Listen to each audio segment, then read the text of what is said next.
Hi everyone, it's Noriko Yokoi back for our LinkedIn about everything GEO, SEO, AEO. And today we have a very special guest, but I do want to start off with some introductions. So, as you know, we've been focused on the good, bad, and the ugly of AI search today. I mean, things are changing so quickly right now. Is your brain about to explode because my head is about to explode any moment. So we've had very candid conversations with John Noel Escond about what it's like helping small or niche brand, and we now have another guest today, Sushmita Mohapatra, who runs Crux Digital. And Crux Digital is what you call an anti-agency, built on a simple frustration that most agency relationships are designed to create dependency rather than results. Here, here. Before that, she spent 2 decades inside some of the most competitive growth marketing environments in the world. Southeast Asia's leading prop tech, one of the biggest consumer goods companies on the planet, markets spanning Singapore, Malaysia, Thailand, Indonesia, the UK, Europe, and the US. I think you've conquered the world. Sushmita. What she's known for is organic growth, the kind that compounds, building brand visibility that doesn't evaporate when the ad budget does, making companies genuinely discoverable, not just temporarily ranked. She's done that for Property Guru, for Reckitt's Direct and Finnish brands, for MNCs, multinational corporations, that's what I mean, and startups across 3 continents. And she started her career not in marketing, but in journalism, which, if you listen to how she talks about audiences, explains a lot. Today, she's here to talk about what's changing in search and what marketers need to do before they fall behind. Please welcome Sushmita.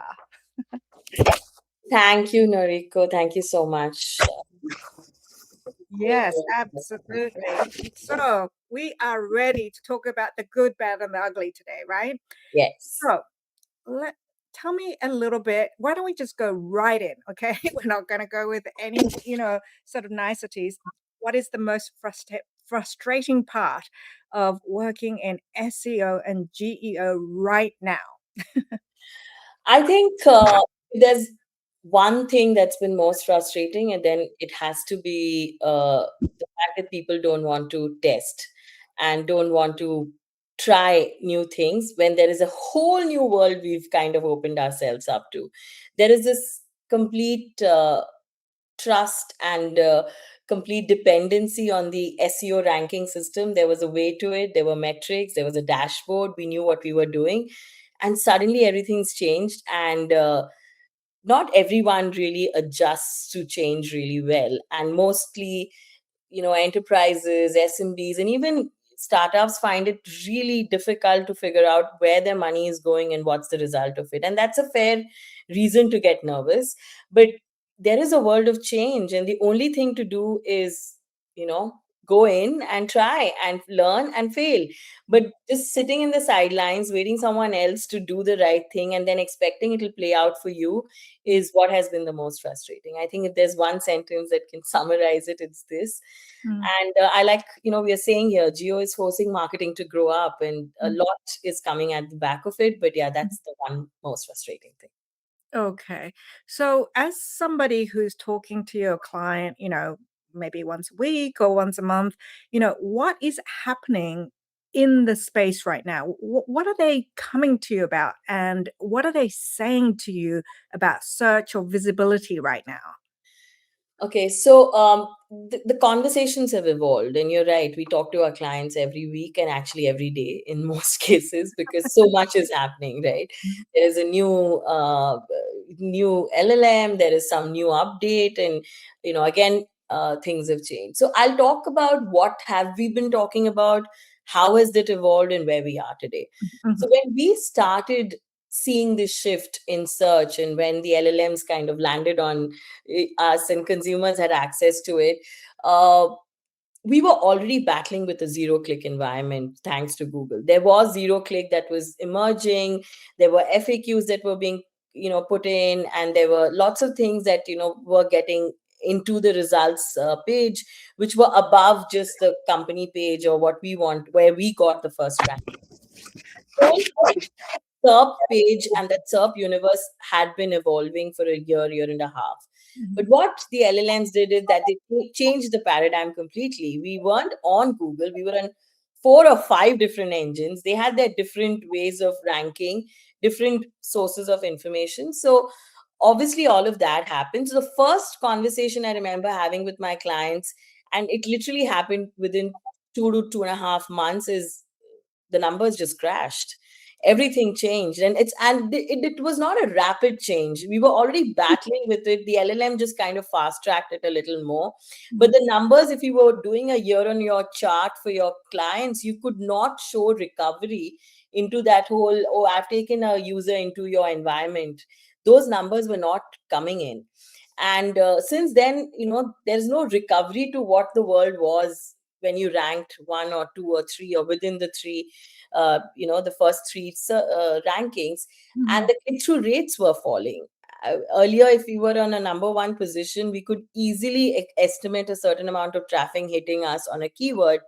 All of that changed. So when that happens, not only are we educating ourselves, we are actually having to educate the client at the same time. So that is where the first 6 months of conversation went, us trying to understand what's happening. And there are no tools, mind you. Okay. So everything, you're in a world where you have nothing to go by, and you're in this world where your clients are asking for answers because they are looking at numbers, and you are just trying to put everything together and saying, okay, what is happening?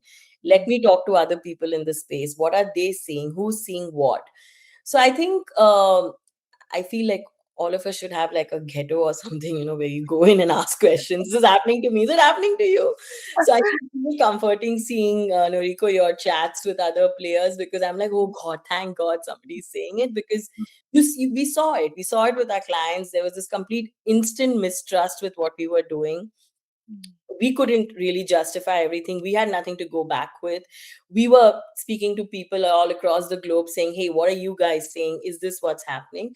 Of course, the clients who stayed on, and many of them, realized we were in the same boat as they were, trying to figure it all out, were willing to come ahead and test it out.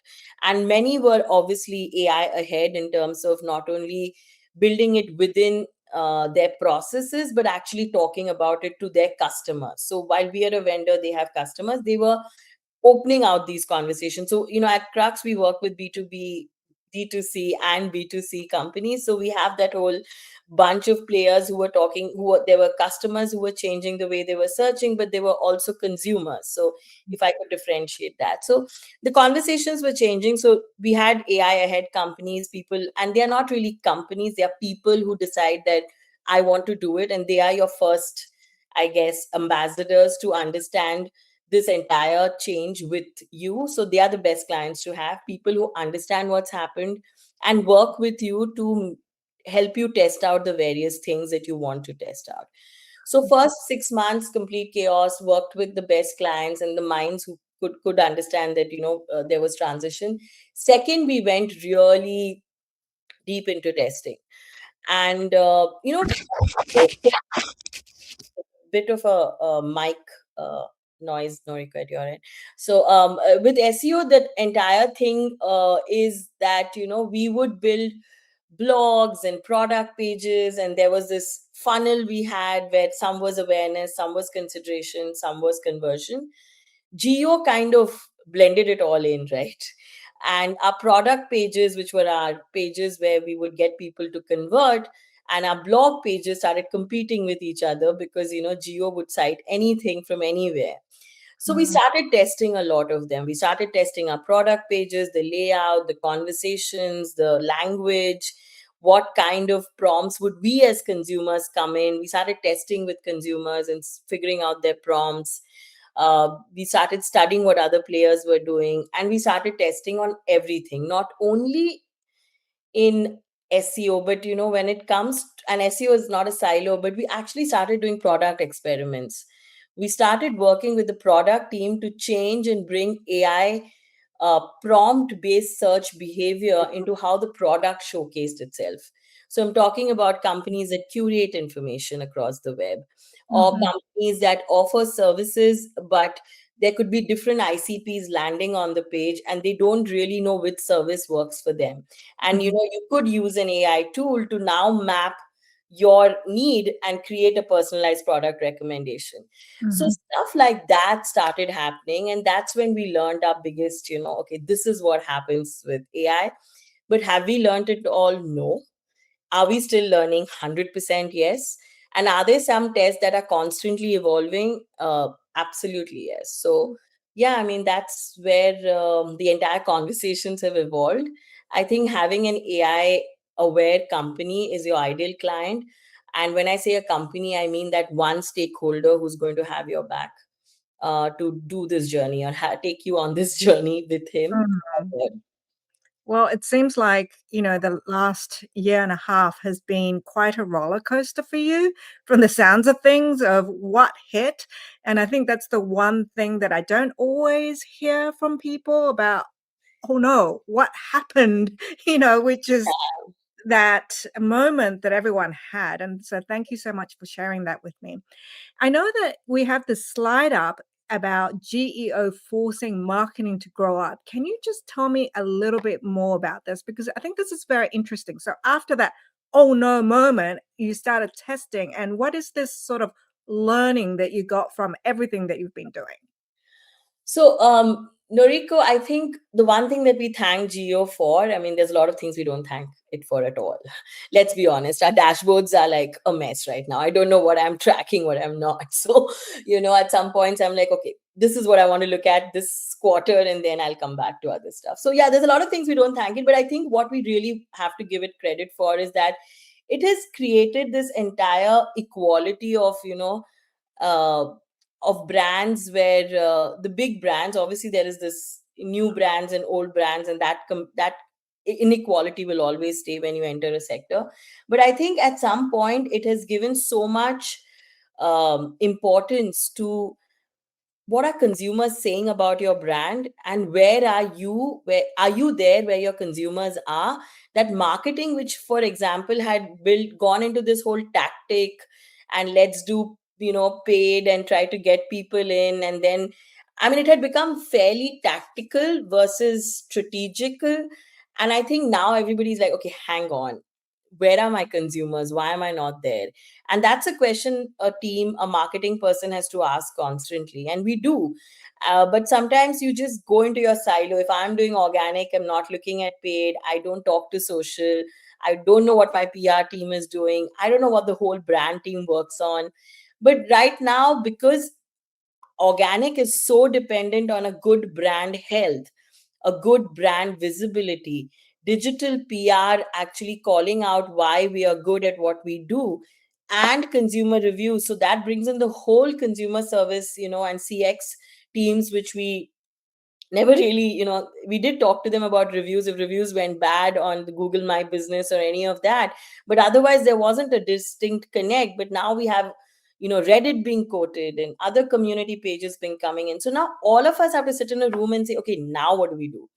This is especially true for brands which are highly dependent on organic, and can't really continue to spend as much as they were doing.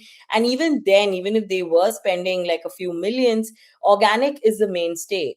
And they have started relooking at brand and what their brand is out there in the open, because there are citations from places which we had never thought were even being considered, and even channels which honestly we had never optimized for. And suddenly we are like, okay, you know what, let's look into that. Why, what are people saying? So and very uniquely, one example I remember is, I was in a meeting and I was talking to the organic team, and they said, we don't care about brand mentions because that's not something we track. I said, that with AI, if your brand mentions are so low, there's no way you'll get cited, even with the most amazing prompt answer you might have, because there is credibility given to a brand. So they were like, oh, but we've ranked first and we've been on rank one. What's the big deal? So you're educating a lot of experts. These are people who've done SEO for years, and you're working with them, because either they don't have the focus on, they don't have the time on so many brands, or you're working with them because they need extra hands, extra minds, and here we are sitting and re-educating them because they're like, you do number one, what it is. So, and also we have to remember, it's not like we have suddenly become an LLM search customer base, right? Our customer Mhm. base is not 100% LLM search. There is Google, which is a significant portion even today of our search.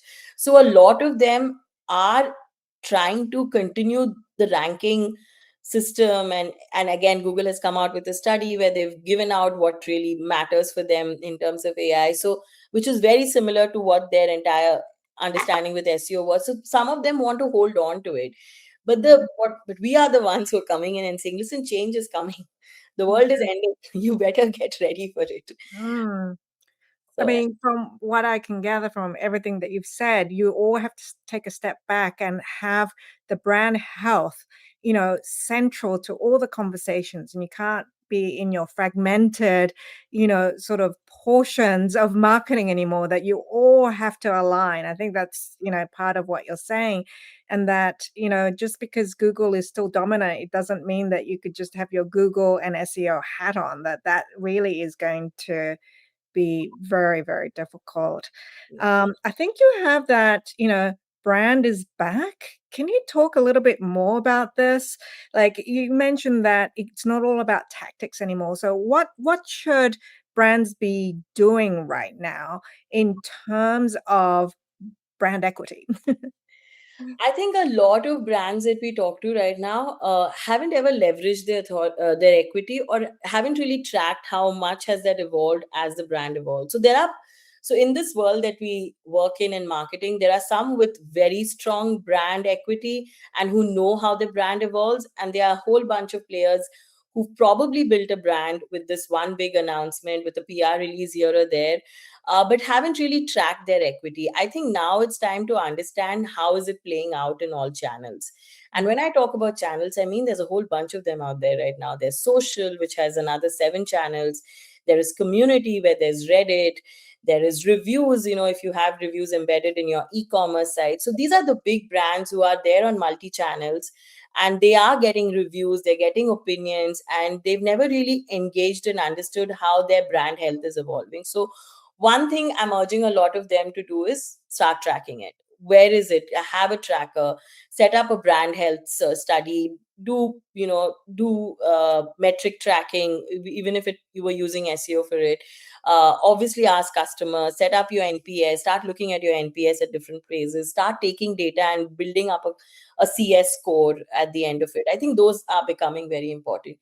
And there are a bunch of companies who've never given brand any importance. Now look at this scenario, and that's something, a couple of your earlier lives talked about. You have a small brand, you've just entered here. How do you even take on the behemoths in your category? You can have a great product, but to build that equity, you'll have to be everywhere else. And this is a great leveling in that way. You'll not get cited immediately, but if you do build that customer behavior on a Reddit, or you build that social equity on Instagram or YouTube, or you kind of break the clutter with a campaign or a digital PR, which kind of showcases something that has been a huge consumer problem, which the biggies haven't looked at, you really have a chance of getting into the conversation. So I think that's where brand equity and that brand health conversation begins. The other part is thought leadership, and that's something SEO teams have been like talking about. Please write authentic content. I mean, I'm tired of people sending us content that has been. I have nothing against AI agents. I mean, come on, I do that for the living. But at least give them information where they can write out a good story. You cannot give them 10 sites and say, okay, give me an 11th article that takes everything from these 10 sites, because that can be done. 100 AI content players there. Everybody can do that. Mm. But how about you train them on CS queries that have come in, CS conversations have come in? How can you train them on NPS? That has come in, and they can kind of create a story around it. How can you get them to see all the social comments and the social campaigns you've built and build a story out of it? So train an agent that is customized to your expertise and to your product and your consumer problems. Just don't write. And we've been saying that use data. Like the other bit where we think brand can really play a big role is authentic conversations and authentic data. Every brand has it, right? Mhm. I know that a brand has the biggest numbers. If people are buying from you, that shows a trend. People are not buying from you, that also shows a trend. Start talking about it. Use your numbers effectively. And we've been changing homepages, like put numbers in. AI Mm. likes numbers. So again, that's a test. Yeah. How much of my numbers are right? And AI likes numbers. Please bring some data. Thank you for that. You did mention something about your dashboard. I want to hear a little bit about that. You said your dashboard is a mess. What metrics do you find yourself trusting less than you did a year ago? AI conversions. I think that's one metric I want to trust. Mm, And I really think, and we talk about it in the next slide, where we say that this whole dashboard world of ours is, eh, we were so beautifully creating these looker charts and, sending it to our clients and see the growth, this is what we are doing, this is where we saw. And now I have this, obviously I know AI citations and how many of the traffic is coming from AI, but and for a long time, I think for 8 9 months, we did see conversions go up on AI, and I continue to think that that's a better session mm, versus another session from any other channel. I feel there is higher conversion, but I don't know with the numbers that I'm seeing in terms of traffic percentage, how mm, much can I really trust that towards conversion. So there is a goal and I'm hitting it and all of that, but the mm, numbers are still very small. I know it's a new change and we are doing it, but the numbers are small. They look very good right now. mm, But I don't know when the numbers become from say 1,000 to a 50,000 or 100,000, a million. Are the conversion percentages going to be retained? That's I mm. don't have the data for it. I mean, lots of people out there are testing it and are seeing it, but like I said, the AI referral traffic is still a small percentage. Yeah. I want it to become like a 60% to then say that, okay, this is where conversions go. Sure, sure. So you talked about the next page, Yeah.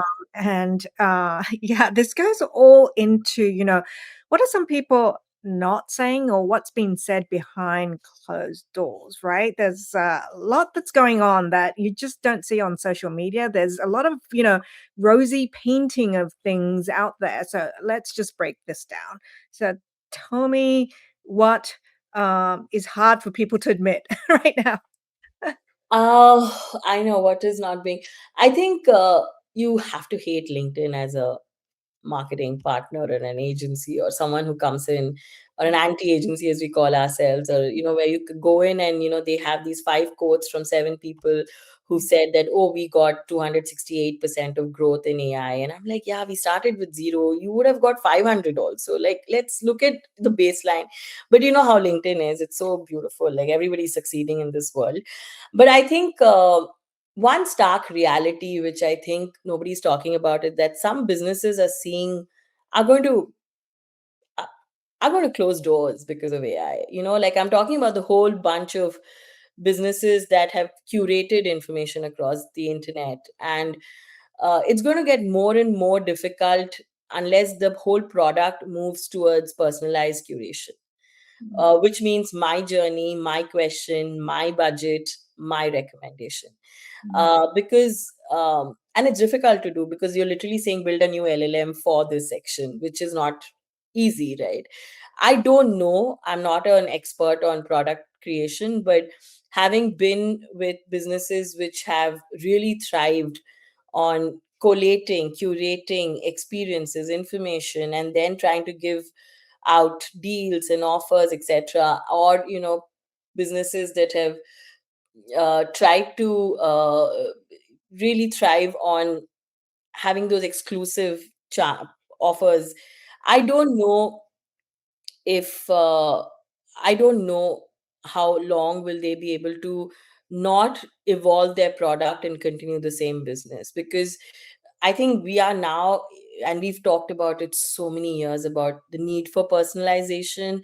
So we've talked about dynamic pages, we've talked about now there's an AI agent for everyone. We're talking about that, but like it's been what, I think 8 years since we started talking about dynamic ads and dynamic pages and retargeting based on ad behavior. So we've been doing all that, but AI has just flipped it overnight, right? Now Mm, everything is a personal conversation. Like mm, how I want to interact in a certain sector is up to me. mm, It's so dependent on my life cycle, and it's very, very difficult to create something on the website which is so tailored to a single person, even if you were to club all of us together as a certain ICP. So I think products will need to change. I am yet to see a product that's so dynamic. So people are building out agents, which is great. So mm, you can go and interact with an agent and get a personal recommendation. So that is definitely going to be there.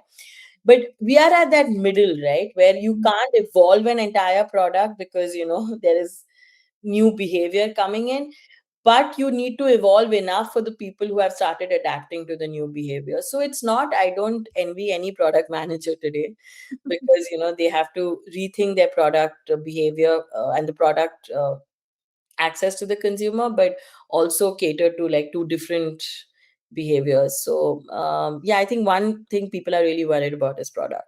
Yeah, And marketing sells the product. So if product itself is under question, then you realize the repercussions on us. So brand, mm, thought leadership, all of that is hinged on a really good product which was doing its job very well 3 years back, but it mm. suddenly is now facing a new behavioral pattern. Yeah. I mean, it obviously shows that it's not just a marketing problem, it's a whole company problem. Yeah. Wow.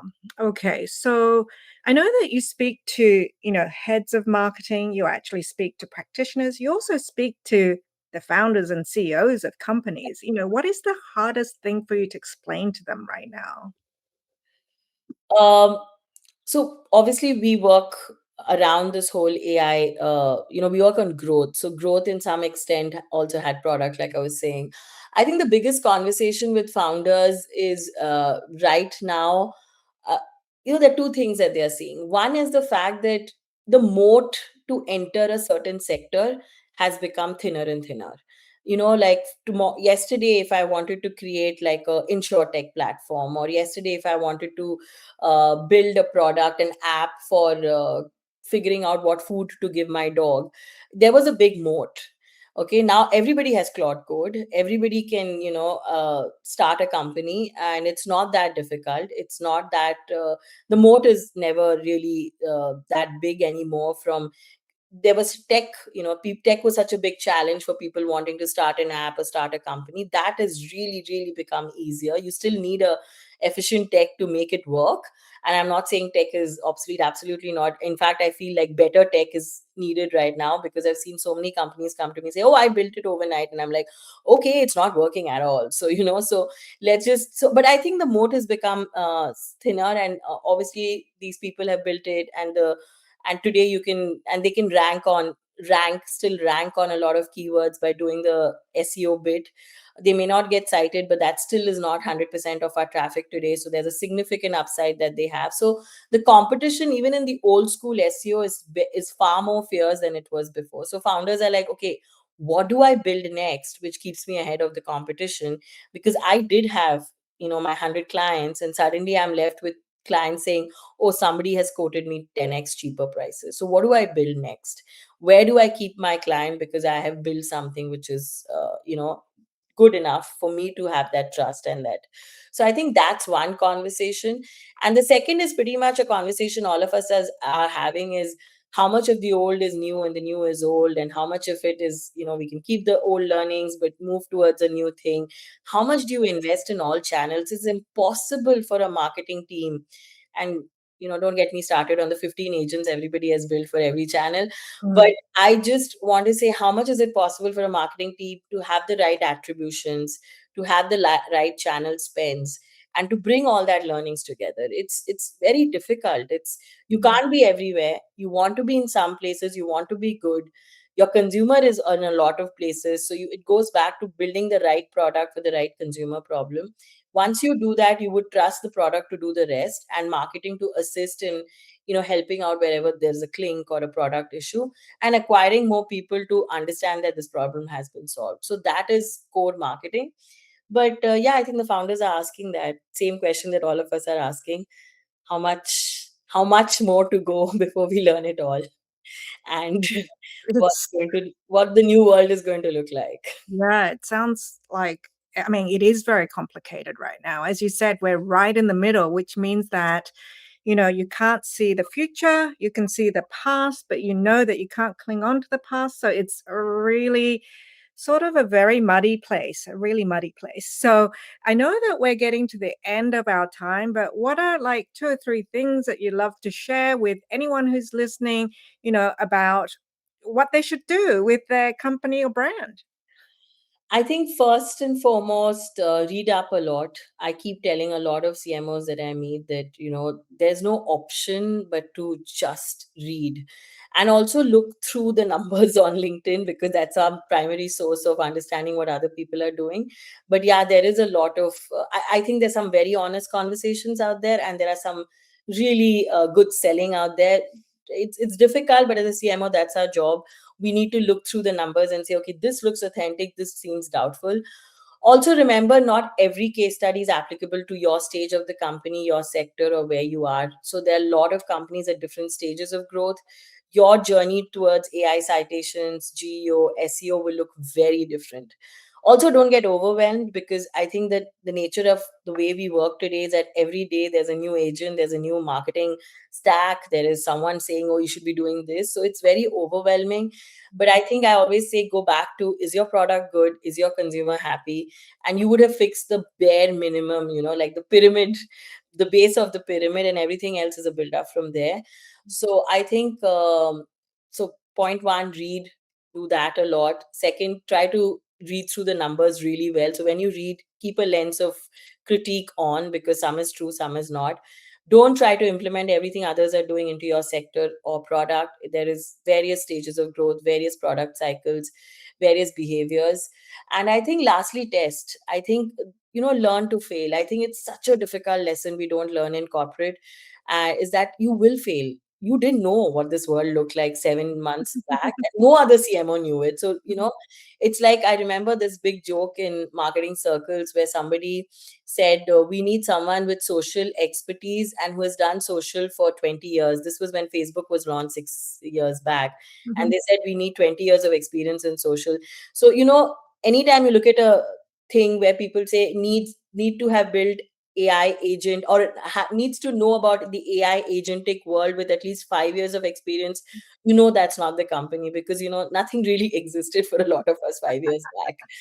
So I think it's good to know that there is a lot out there, which is a lot of show, and you have to stick to what your numbers look like, what your product looks like, and do the right thing.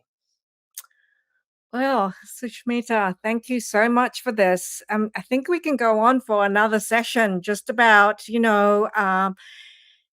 having a live session with a CMO would really be great. Having a Yeah, round table, because, they're part of this conversation that's really missing is what's happening to the CMO's role and what sort of pressures are increasing for them. So, absolutely. And yeah. not an ideal CXO role to have today. I think it's never been very.